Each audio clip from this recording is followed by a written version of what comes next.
Салам достор. Бул чыгарылышта жаныбарлар дүйнөсүндөгү эң сейрек кездешүүчү жаныбарлар жөнүндөгү укмуштуу, таң калыштуу, адаттан тыш кызыктуу фактылар менен коштолгон роликти даярдадым. Каналга жазылып, видеого лайк басканды унутпаңыз. Анда баштадык. Бул дешти Лут чөлү. Бул жердеги ысык болуп көрбөгөндөй температурага чейин көтөрүлөт. 1970-жылы дал ушул жерде мүйүздүү жылаандын өлгөн денеси биологдордун колуна түшкөн. Баары адаттагыдай эле жылаандарга окшош. Узундугу 60 см, териси кумдун өңүнө окшош, ошондой эле көзүнүн үстүндө жумшак мүйүздөр бар. Кызыгы куйруктун эң башында жүргөмүшкө окшогон тоолок жандык жабышып турганын байкашкан. Ал кандай жандык экенин билгенге чейин бул жаныбар менен таанышып алыңыз. Бул сальпуга, жергиликтүү канаттуулардын эң сүйүктүү тамагы. Ал эми бул жогоруда айткан мүйүздүү жылаандын куйругундагы жүргөмүшкө окшогон бир бөлүгү. Ооба, чынын айтканда экөөнүн эч кандай айырмасы жок. Гадюка жылааны өзүнүн курсагын тойгузуу үчүн дал ушул куйругундагы жүргөмүшкө окшогон денесин абдан жакшы колдонот. Ал таштардын арасына жатып алып, куйругунун учун башка жандыктардын көзүнө урунуш үчүн ар кандай кылып кыймылдатат. Курт-кумурскалар куштар жылаандын куйругуна агылып келип, тиштегенге аракет кылганда жылаан шамдагайлык менен алдына келген жемин кое бербейт. Бирок аңчылыктын мындай ыкмасы жылаанды абдан жалкоо кылган. Күндүз алар эки гана аракет жасашат. Көлөкөгө сойлоп кирип, күнгө кайтып келишет. Сууга сойлоп да барышпайт. Тишине илинген жандыктардын канынын эсебинен денесиндеги суу балансын калыбына келтирет. Ал эми анын уусу чоң жаныбарларга каршы турууга өтө алсыз. Ошондуктан кээ бир учурда тамагы жок, ачка калып калышы мүмкүн. Ал эми эч качан ач калбаган бул ара тотугушу. Амазонка дарыясынын жээгинде жашаган бул тотугуштун тамагы жок калса, кадимки топуракты жеп баштайт. Папугалардын ондогон түрү эң даамдуу топурак үчүн атаандашып, тирешкенге чейин барышат. Себеби балдарына күн сайын 5 килограммга чейин топурак ташып барышы керек. Анын башкы себеби тотугуштардын үйү океандан алыс жайгашып, тамагында туздун аз болгону. Эгерде топурактан балдары жебесе, денесиндеги туздун аздыгынан мээси жана сөөктөрү чоңойбой калат. Бактыга жараша алар жашаган жердеги топурак керектүү минералдарга бай, дал ушул себептен аларга күн сайын топурак жеп турганга туура келет. Андан сырткары канаттуулар мөмө жемиштерди абдан жакшы көрүшөт жана мезгил-мезгили менен топторго биригип, жакын жердеги жемиш плантациясына чабуул коюшат. Ара тотугуштарынын үнү катуу жана катаал болгондуктан үй шартында багуу баарына эле жага бербейт.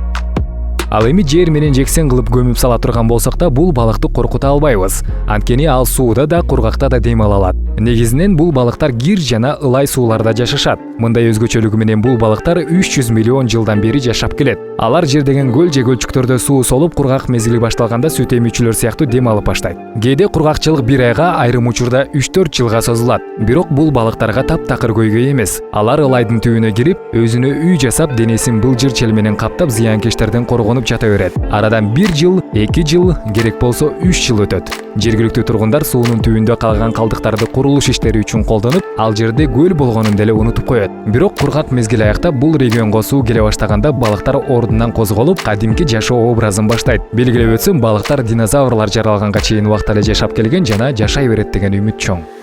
Ал эми Жаңы Зеландиянын үңкүрлөрүндө байырлаган бул жандыктардын көрүнүшү эле бир шумдук. Алар үңкүрдүн ичиндеги караңгы түндү жылдыздар дүйнөсүндө айлантат. Бул жаркылдаган жибектей жиптер козу карын чиркейлеринин тамагын кармоочу куралы. Себеби бул жарык чачкан жиптер клей сыяктуу өзүнө конгон майда жандыктарды кое бербей кармап калат. Ал эми алардын чыгарган жарыктары организмдеги табигый кубулуш, козу карын чиркейлеринин курсагы канчалык катуу ашса, ал ошончолук жарыкты көп чыгарат. Мындай жарык жиптердин узундугу 1 метрге чейин жетип, тамагы кармалганда жарыгы өчүп, энергиясын үнөмдөп, курсагын тойгузат.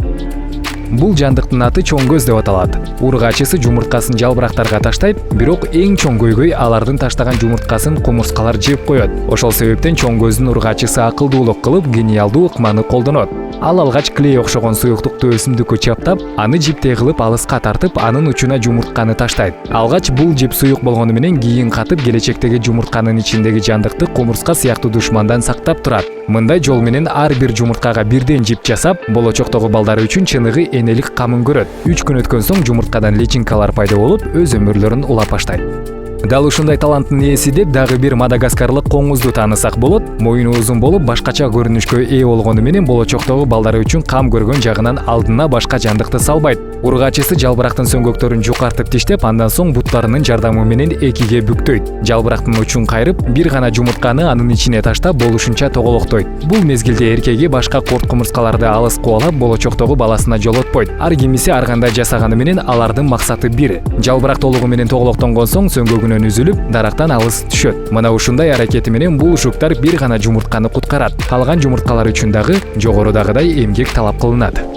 Ал эми кийинки жаныбар Австралия континентинде жашайт. Бул жерде өсүмдүк аз, суу аз, ошондой эле топурагында азык бере турчу өсүмдүктөр өспөйт. Бул жерде миңдин бири гана жашоого мүмкүнчүлүк алат. Ал эми бул кескелдирктин аты малох. Денесиндеги суунун нормасын күнүнө бир канча миң кумурскаларды жеп ордуна келтирет. Күн канчалык бүркөлсө дагы бир дагы тамчы жаан жаабайт, бирок кээде жаандын өлчөмү бир аз болсо дагы жер бетин сугарат. Мына ошол мезгилде малох кескелдириги өзгөчө ыкмасын колдонуп баштайт. Ал тереңдиги 1 сантиметр болгон көлчүктү табып, буттарын салат. Анын денеси кадимки баракка окшоп сууну өйдө көздөй сиңирип баштайт.